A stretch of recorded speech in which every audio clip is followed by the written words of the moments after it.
Je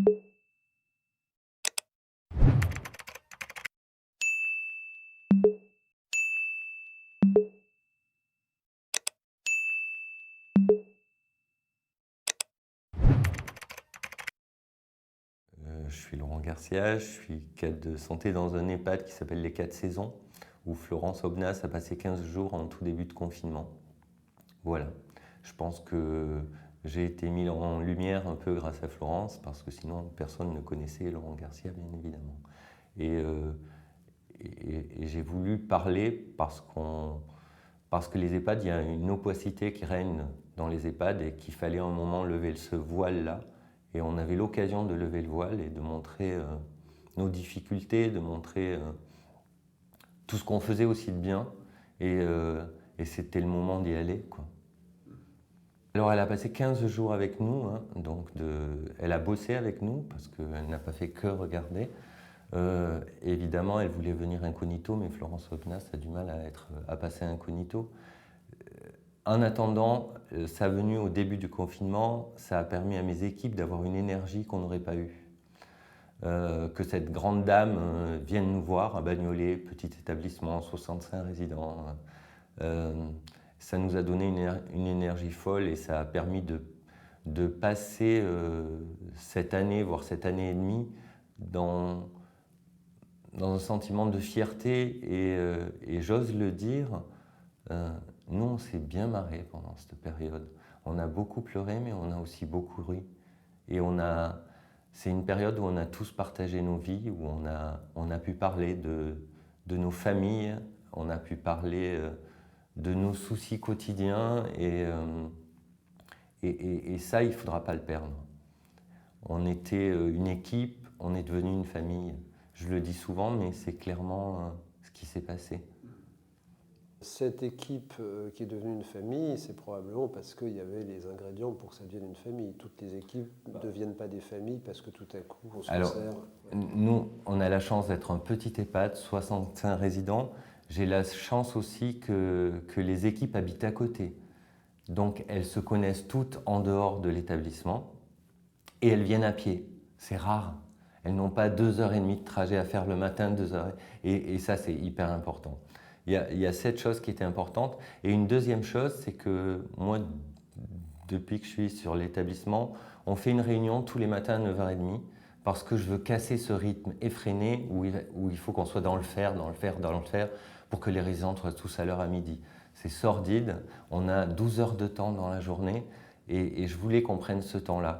Et dès le début de cette période Covid, ces petites réunions informelles qui duraient 10 minutes sont passées ont duré finalement une demi-heure, 3/4 d'heure. Ces petites réunions servaient à parler de la journée qui venait et en fait on s'est mis à parler les soignants, beaucoup se sont mis à parler des problèmes qu'ils rencontraient dans leur famille parce qu'il y avait cette peur, parce que les maris avaient peur pour leur épouse, et les soignants se sont dévoilés à ce moment-là. Et moi, ça m'a permis de me mettre en contact avec leur famille. Moi, j'ai appelé les maris, j'ai appelé les enfants. Je leur ai expliqué que moi, sans les équipes, ça ne tournerait pas. Et on a tissé des liens du coup avec les familles des soignantes, ce qui était vachement beau.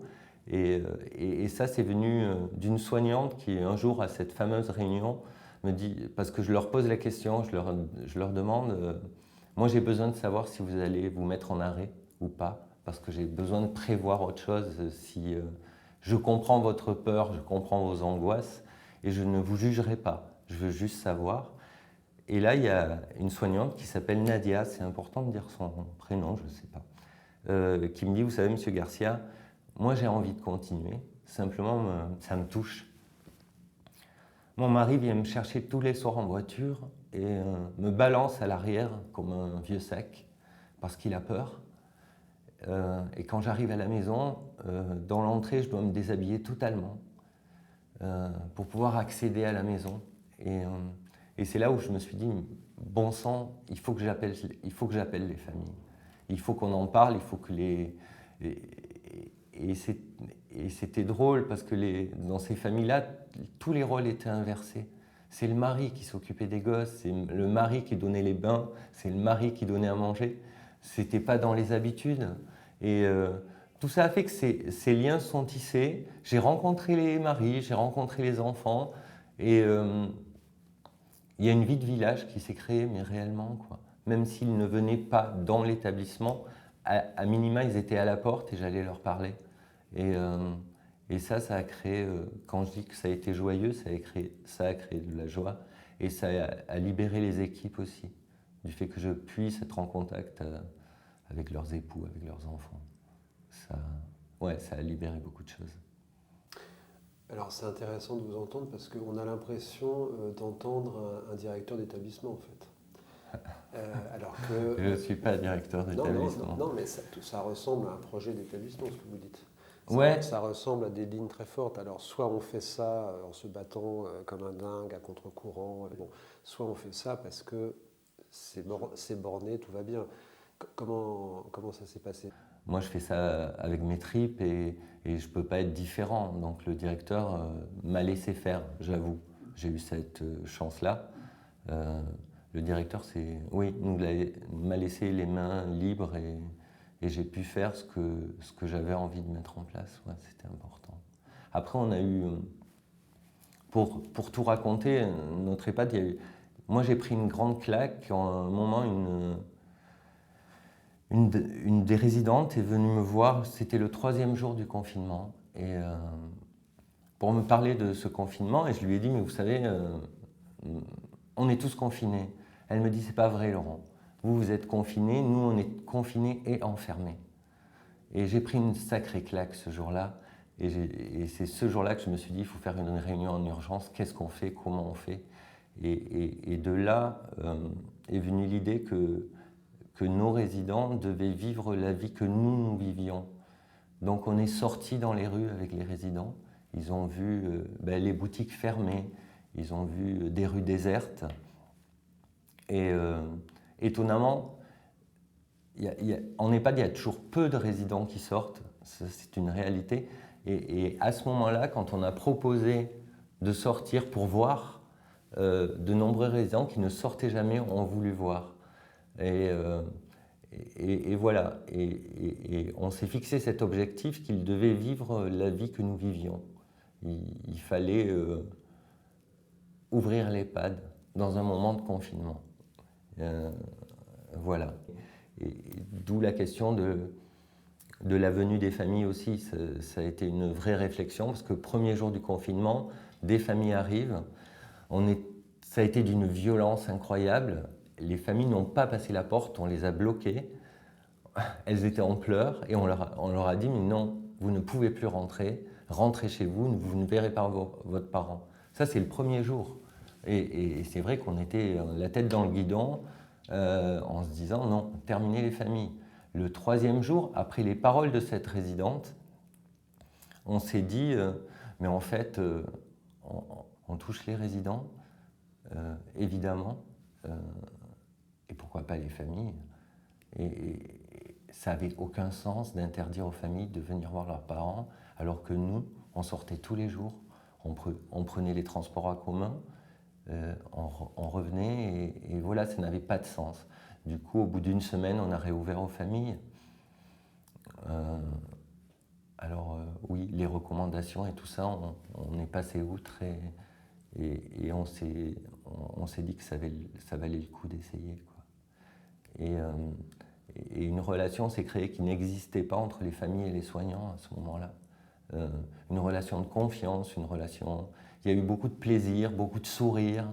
Je pense que si on avait pu, on se serait tous embrassés à des moments.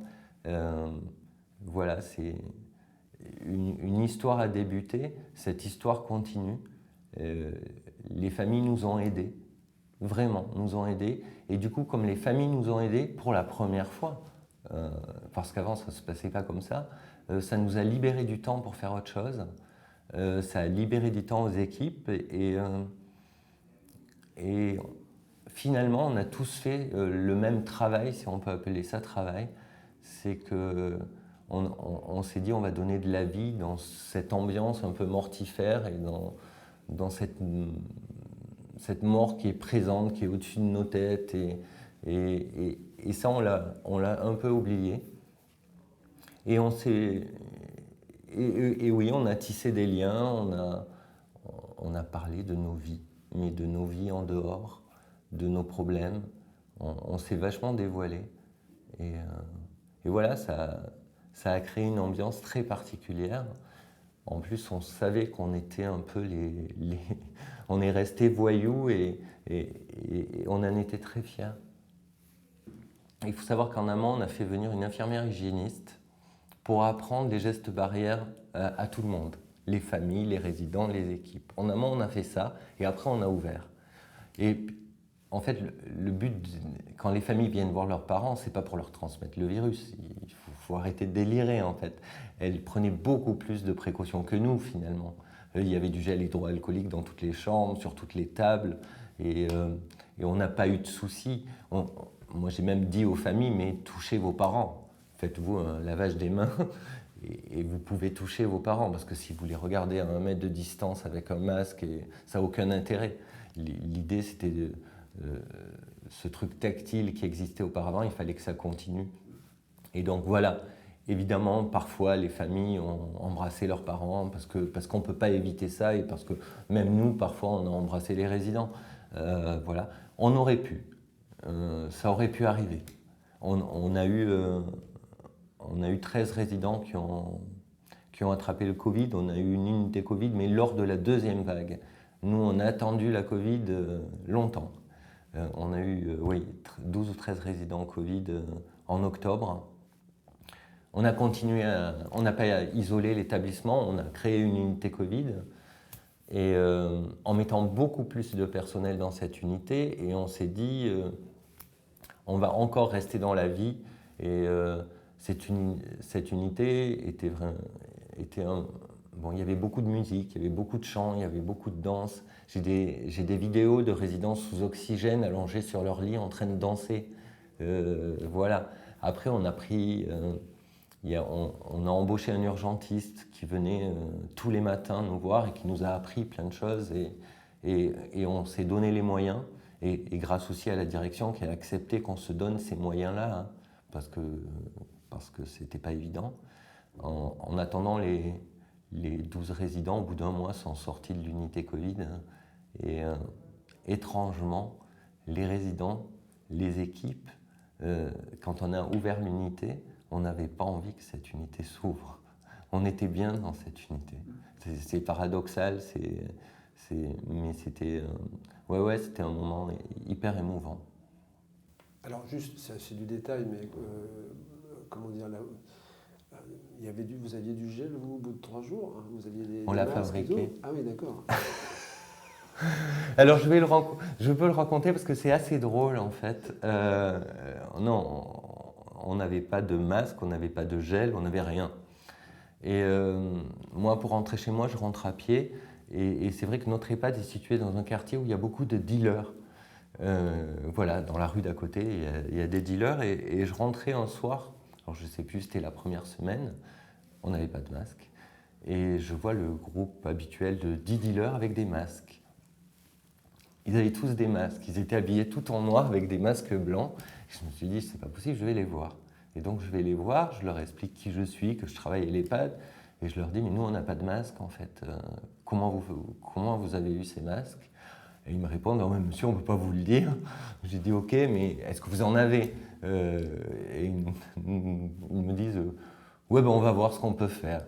Et le lendemain, ils nous ont apporté un carton de masques. Je ne sais pas d'où viennent ces masques, et sincèrement, je m'en fous. On a eu un petit peu de masques.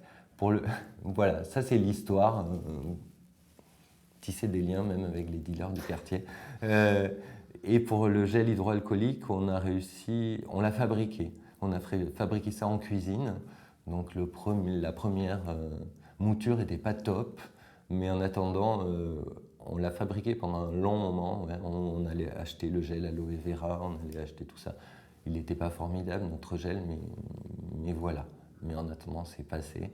Et après, grâce aussi à Florence, j'ai appris que LVMH fabriquait du gel hydroalcoolique, donc j'ai appelé LVMH, je suis tombé sur une dame absolument adorable qui m'a dit oui, oui, pas de souci, rappelez après le confinement, peut-être qu'on pourra faire quelque chose pour vous.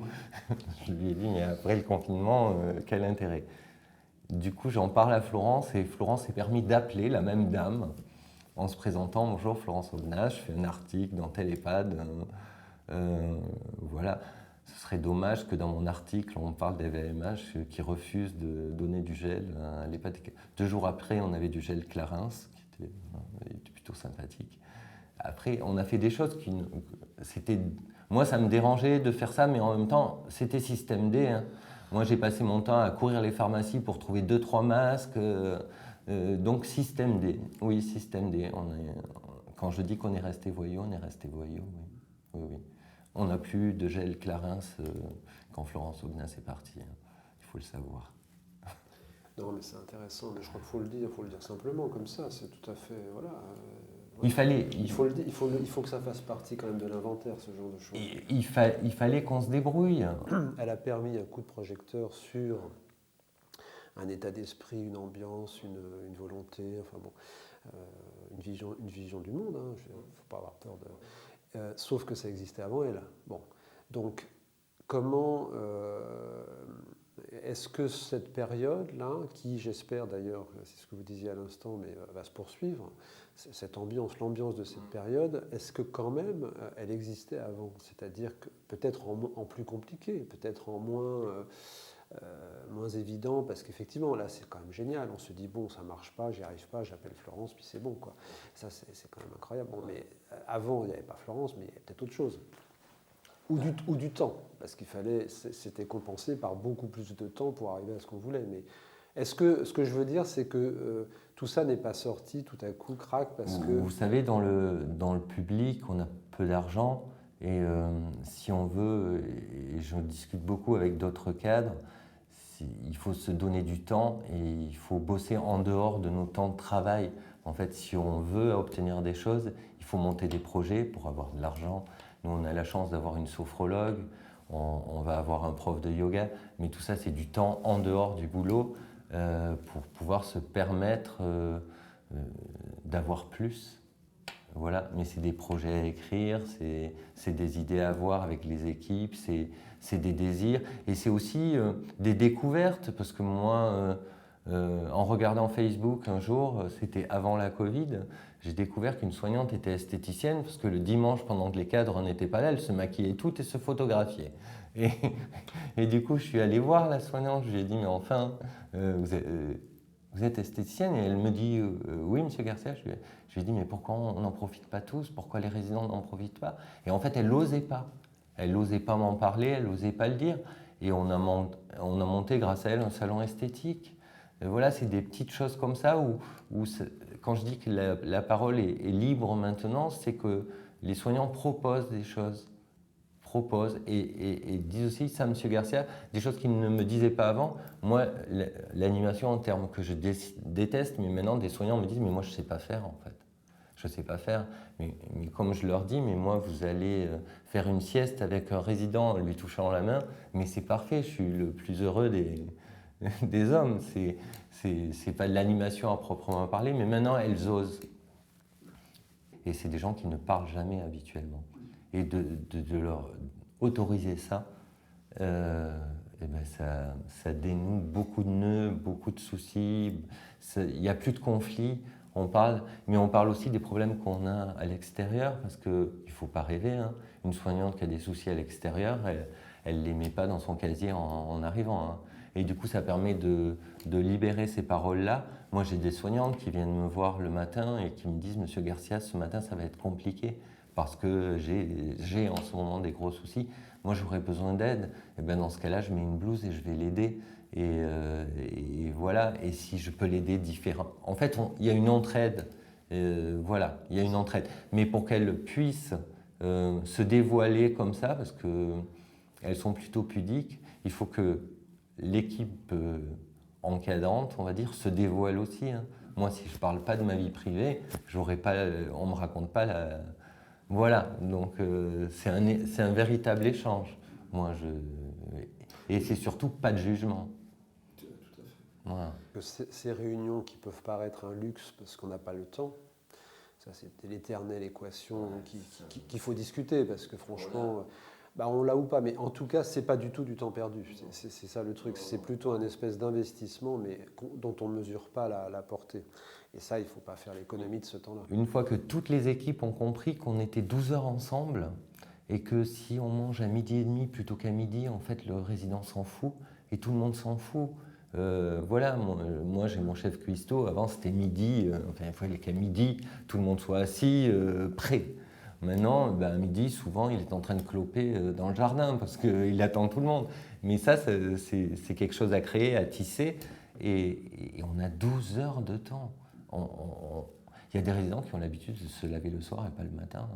Donc, voilà. Et puis il y a des résidents il ne faut pas se cacher, qui ne se lavaient pas tous les jours chez eux parce que ce n'est pas dans leurs habitudes et que ce n'est pas parce qu'on ne se lave pas un matin pendant 2 jours qu'on est forcément des gros crados.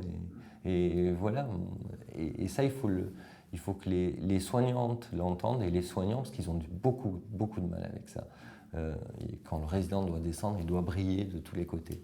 Et en fait, moi, je veux juste que le résident... Alors, évidemment, mais je veux que le résident descende avec le sourire. Et pas en tirant une gueule de 4 pieds de long parce qu'on l'a forcé, et plusieurs fois, je l'ai entendu me dire « Mais monsieur Garcia, non, il faut qu'il soit propre à midi. » Non, en fait, il se lavait le soir chez lui, donc je m'en fous qu'à midi, il ne soit pas lavé. Mais voilà, mais c'est un long travail. Et cette période-là a permis de faire ça. Et encore faut-il pouvoir le garder, cette histoire-là. Alors, ça serait intéressant de parler justement du contre-champ, quoi, je veux dire. Non, mais les gens qui trouvent tout ça, je vais le faire exprès, hein, je fais l'avocat du diable exprès là. Les gens qui trouvent tout ça très dangereux carrément, hein, parce que en fait, vous ne savez pas ce que vous faites, vous mettez le doigt dans un système que vous ne maîtrisez pas. Voilà, à la limite, il n'y a plus de protocole, il n'y a plus rien, on fait ce qu'on veut. Voilà. Donc, alors, c'est quoi qu'est-ce que c'est que cette histoire? Ça, je l'ai vécu, en fait. Oui, j'ai reçu des messages en me disant que j'étais totalement inconscient, que, en fait, voilà, j'ai reçu un peu de tout. Après, il faut savoir que quand même, au début, les recommandations des ARS changeaient à peu près tous les 2 jours. Hein. Donc, à un moment, on s'est fait nos recommandations nous-mêmes. Et oui, par bonheur, on n'a pas eu de décès Covid et ça s'est bien passé sur notre établissement, mais ce n'est pas non plus le hasard. On a été prudents, mais on n'a pas empêché le relationnel d'exister. Les résidents qui mangeaient en chambre, vaste fumisterie, on a essayé nous aussi. Hein. Donc ils mangeaient chacun dans leur chambre. Et dès qu'on avait le dos tourné, ils se regroupaient tous à l'étage pour discuter entre eux. Et on s'est dit ça, sans masque, parce que nous, les résidents, ne gardent pas leur masque. Donc on s'est dit ça. En fait, on faisait des choses qui n'avaient plus de sens. Et la peur faisait qu'on voulait protéger à tout prix. Est-ce qu'on doit protéger à tout prix quelqu'un qui a 90 ans et qui n'a pas une espérance de vie incroyable? Et ça, on en a parlé avec les résidents. Eux, ce qu'ils voulaient, c'est continuer de vivre et de profiter de leur, je l'ai souvent dit, de leurs potes. En fait, ils se sont fait des potes et ça, ils voulaient continuer. Donc oui, et je passe souvent pour peut-être un béni oui et tout ce qu'on veut, mais en fait, je m'en fous.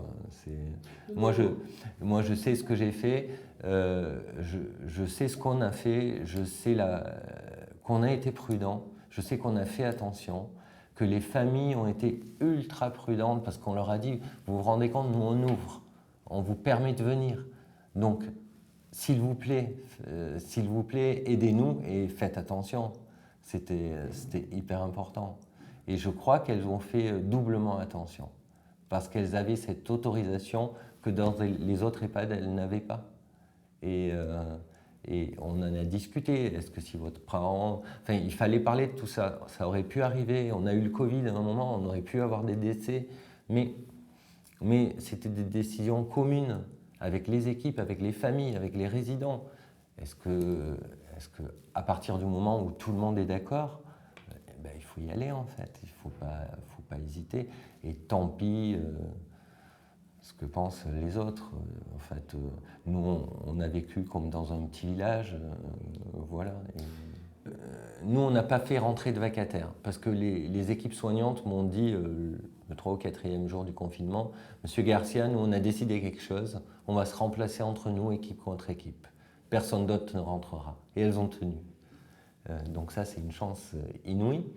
Mais vous imaginez le nombre de vacataires. Il y avait moi, je suis allé aider un EHPAD où il y avait 60% du personnel qui n'était pas là, qui était en arrêt. Il faut aussi se poser des questions comment on a pu manager avant pour que 60% du personnel se barre.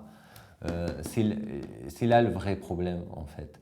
Et quand on fait rentrer des vacataires qui vont bosser à l'hosto, dans d'autres EHPAD, évidemment que le Covid va rentrer beaucoup plus que des familles, parce que nous, les familles, elles ont quand même entre 70 et 75 ans, des personnes qui se sont protégées aussi eux-mêmes et qui voulaient juste voir leurs parents, quoi. On ne peut pas suivre à la lettre ce qu'on nous dit de faire à un moment. On a tous des lieux particuliers, des EHPAD particuliers. Je ne suis pas sûr que dans un EHPAD de 280 lits, on aurait pu faire ça. J'en suis pas du tout certain. Et c'est là que, pour moi, quand on parle de l'EHPAD du futur, l'EHPAD de demain, c'est des petits EHPAD. Chose qu'on n'aura pas malheureusement, parce que c'est de plus en plus gros. Mais l'EHPAD de demain, c'est des 40 lits, c'est des 60 lits. Si on veut se sortir de ça, c'est cette chance-là qu'on a eue. Voilà, 280 lits, je ne l'aurais pas fait. Moi, je suis allé voir mon directeur en lui disant que si on n'ouvrait pas aux familles, je démissionnais parce que c'était insupportable pour moi et c'était surtout délirant.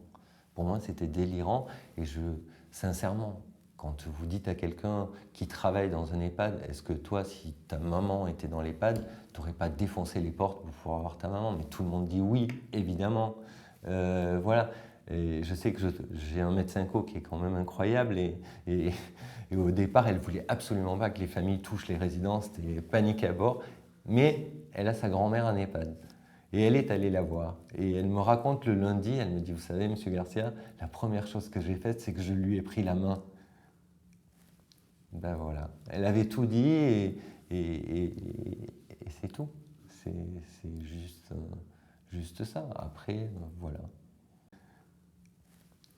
Mais j'ai eu très peur. J'ai eu très peur de ce qu'on pouvait penser de moi, parce que le mec cool qui prône l'amour, le désir, le plaisir.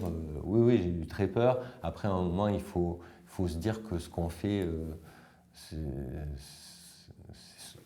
je n'étais pas seul à vouloir ça. On était une équipe. Après, c'est vrai que c'est moi qu'on a vu à la radio, à la télé, en train de chialer, en train de faire le clown ou tout ça, mais c'était pesant. Moi, je rentrais chez moi, j'étais pas serein. Je rentrais chez moi, j'avais des crises d'angoisse énormes parce que je me disais, putain, pourvu que ça fonctionne, quoi. Pourvu que... Quand je parle de l'opacité des EHPAD, elle existe. C'est des lieux clos où on ne dévoile rien, où on ne parle surtout pas des soucis qu'on peut rencontrer, et on n'en parle surtout pas aux familles, où quand les familles viennent visiter l'EHPAD, on vend du rêve. Mais évidemment que votre maman va lui laver les dents tous les soirs. C'est un exemple que je cite, parce que c'est faux. Parce que moi, le soir, j'ai 3 soignantes pour 65 résidents, et si elles doivent laver les dents à tout le monde, ben, elles finissent plus à 20h, mais à minuit, en fait. Mais si on dit ça aux familles, parce que moi, je le dis dès l'entrée, j'explique, je leur dis, voilà, nous, on va pouvoir faire ça, ça, ça et ça. Et vous, qu'est-ce que vous aimeriez? Et je leur explique, mais ça ne sera pas possible. Donc, oubliez votre maman, le soir, les dents, elles ne seront pas lavées. À la limite par roulement, un jour sur 4.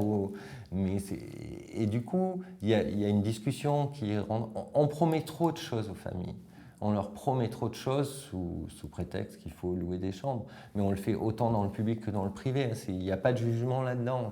C'est juste qu'il faut qu'on soit clair avec ce qu'on peut faire et ce qu'on ne pourra jamais faire. L'EHPAD, c'est une soignante pour 13, voire 14, 15 résidents. À domicile, c'est du 1 pour 1. Enfin, ça n'a rien à voir. Voilà, ça n'a rien à voir. Alors oui, parfois il y a des cheveux sales, parfois il y a des ongles sales, parfois. Et il faut que les familles l'entendent. Et moi, ça ne me gêne pas qu'une famille aille au salon de coiffure pour laver la tête de leur maman. Je veux dire, c'est une histoire qu'on crée ensemble parce que de toute façon, on n'a pas assez de personnel et qu'on n'est pas prêt d'avoir du personnel en plus. Donc il faut trouver des solutions, même si le mot aidant me hérisse. Je n'aime pas ce terme et qu'on en parle trop à l'heure actuelle et on va leur donner un statut, on aura encore moins de personnel si on en vient là. C'est pas anodin, hein, ce statut qu'on veut donner aux aidants. Et je le disais encore hier, il ne faut pas les appeler les aidants, mais les aimants pour mettre des limites aussi. Moi, très sincèrement, si un jour mes parents sont en EHPAD, je n'aurais pas envie de laver les fesses de mon père ou de ma mère. Je ne suis pas là pour ça. Je suis là pour la tendresse, pour un petit peu de bonheur, mais certainement pas pour laver mes parents. Et surtout pas. Donc il faut mettre des limites à tout ça. Donc les familles nous ont aidés, mais pas jusqu'au bout. Elles nous ont aidés dans les repas, dans tout ça. Mais il faut mettre des limites. Et les résidents ont tenu bon grâce aux familles, grâce à l'amour des familles, à cet amour-là. Ok, bon bah voilà.